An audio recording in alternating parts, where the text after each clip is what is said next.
Hello আমার প্রিয় বন্ধুরা, রাহুল দীপা লাইফস্টাইলে নতুন আরও একটি ভিডিওর সঙ্গে তোমাদেরকে জানাই অনেক অনেক স্বাগত, অনেক ভালোবাসা।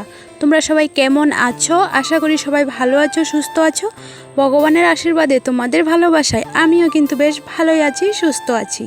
এখন টাইম হচ্ছে 10:45 বাজে। আমার সমস্ত কাজ হয়ে গেছে, পুজো দেওয়া হয়ে গেছে। এখন চলে আসলাম রান্না করতে।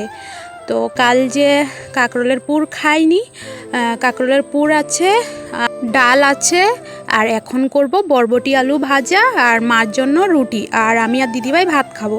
তোমাদের দাদাভাই 8টার দিকে কাজে গেছে, তো ও গোলা রুটি খেয়ে চলে গেছে আর কি, চা দিয়ে গোলা রুটি খেয়েছে। তো যাই হোক বন্ধুরা, আমার ভাত হয়ে গেছে। এখন মানে বরবটি আলু ভাজা বসিয়ে দিয়েছি আর রুটি বানিয়ে নিচ্ছি। আর দেখো কাণ্ড, রুটি মানে বানাতে গিয়ে আমার হাত পুরো মানে ভাপটা লেগেছে আর কি রুটির, মানে প্রচুর জ্বালা করছে জানো তো।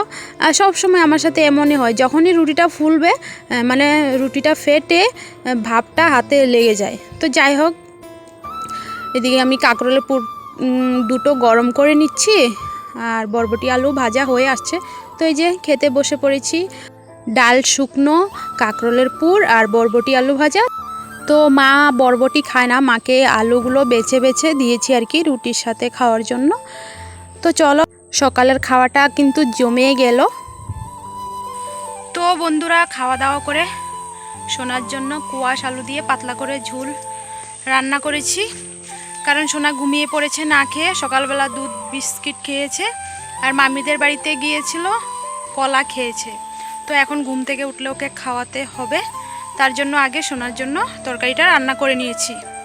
এখন আরেক চিন্তা, দুপুরবেলা কি রান্না করব।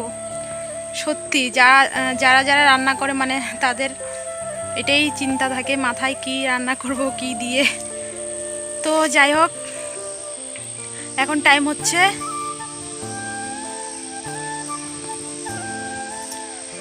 11:10 বাজে। তো রাস্তায় চলে আসলাম, ভয়েস ওভার দেওয়া বাকি আছে। তো চলো ভয়েস ওভারটা দিয়ে দিই, তারপর রান্না করব। তো চলো বন্ধুরা, সাথে থাকো, সঙ্গে থাকো, ভিডিওটা দেখতে থাকো। একেবারে দুপুরে রান্নাটা করে তারপর তোমাদের সঙ্গে আসছি, কারণ বারবার রান্না শেয়ার করলে তোমরাও দেখতে পছন্দ করবে না, তার জন্য একেবারে রান্না করে পরে আসছি। চলো বন্ধুরা, ভয়েস ওভারটা দিয়ে রেখে দেবো, এখন ভিডিও আপলোড করব না, রান্নাটা করে তারপর ভিডিও আপলোড করব। চলো। তো বন্ধুরা, আমার রান্না হয়ে গেছে, সেরকম কিছুই রান্না করিনি। বাঁধাকপির ঘন্ট করেছি, আর এদিকে মামি পাঠিয়েছে দিদাকে দিয়ে কচু দিয়ে মাছ দিয়ে রান্না করেছে, আর দিদা আবার দিল বরবটি বাটা করেছে, আর বরবটি আলু ভাজা করেছি যে সকালবেলা একটু আছে, আর সোনার জন্য যে কোয়াশ আলুর তরকারি করেছি সেটাও একটু আছে। তো চলো বন্ধুরা, অনেক কিছু হয়ে গেছে একটু একটু করে। তো বন্ধুরা, খাওয়া দাওয়া করে টানা ঘুম দিয়েছি, তারপর 5টার দিকে উঠেছি, সোনাকে মা খাইয়ে দিয়েছে, তারপর ও তো কান্না করছে, ঘুরতে যাবে। মামিদের বাড়ি থেকে গুরু করে নিয়ে এসেছি, সন্ধ্যাও হয়ে গেছে, সন্ধ্যা দিতে হবে। আর আমার আঙ্গুলটা প্রচুর জ্বালা যন্ত্রণা করছে। ওই যে সকালবেলা যে রুটি বানাতে গিয়ে আমার হাতে ভাপটা লেগেছে, আঙ্গুলটা প্রচুর জ্বালা করছে। মাঙ্কি মামাও আছে, কি করে যাব? হাই হাই, কি অবস্থা! এই যে দেখো বসে আছে, পাপা কি করে যাব? মাঙ্কি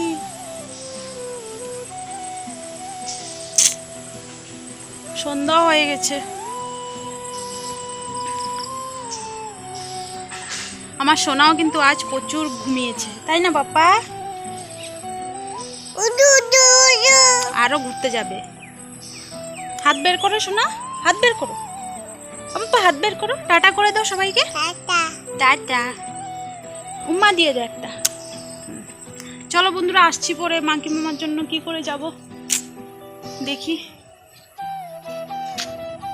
ওই যে দেখো, দেখা যাচ্ছে কিনা জানি না, ওই যে দেখো।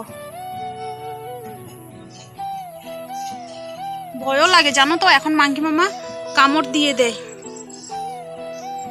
আমার ছোট মামি শাশুড়িকে কামড় দিয়ে দিয়েছে, মামির মাকেও কামড় দিয়েছে।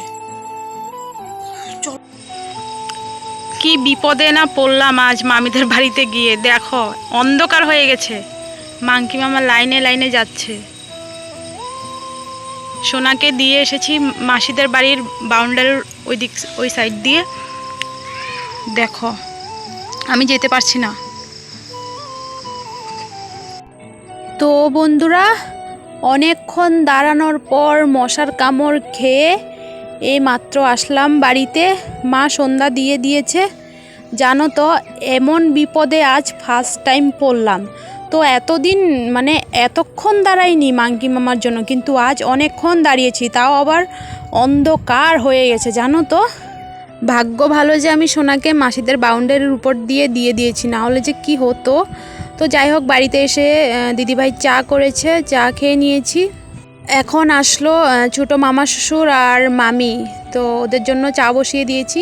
আর জানো তো, গ্যাসটাও মানে শেষ হয়ে গেছে, তো মা আবার গ্যাস লাগিয়ে দিয়েছে। তো এই যে চিড়া ভাজা করে নিয়েছি। আর জানো তো, কারেন্ট নেই, কখন গিয়েছে এখনও পর্যন্ত আসেনি। কারেন্ট ছাড়া রান্না করতে মানে কি বলবো, এত অসুবিধে হয়ে যায়। তো মামিরা চলে গেছে, এখন চলে আসলাম রান্না করতে এসেছি। একা একাই বকছি, জানো তো, মানে এত অশান্তি লাগে, মানে কি বলবো, কারেন্ট না থাকলে রান্না করতে খুবই অসুবিধে হয়ে যায়। তো যাই হোক, তোমাদের দাদাভাই বাজার নিয়ে এসেছে, আর চাউল মানে বাড়ন্তি হয়ে গেছে, চাউল নিয়ে এসেছে, আর নিয়ে আসলো জিলাপি।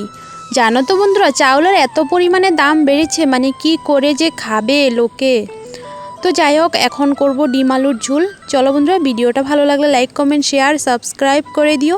আবার দেখা হচ্ছে নেক্সট ব্লগে। সবাই ভালো থেকো, সুস্থ থেকো, টাটা সবাইকে।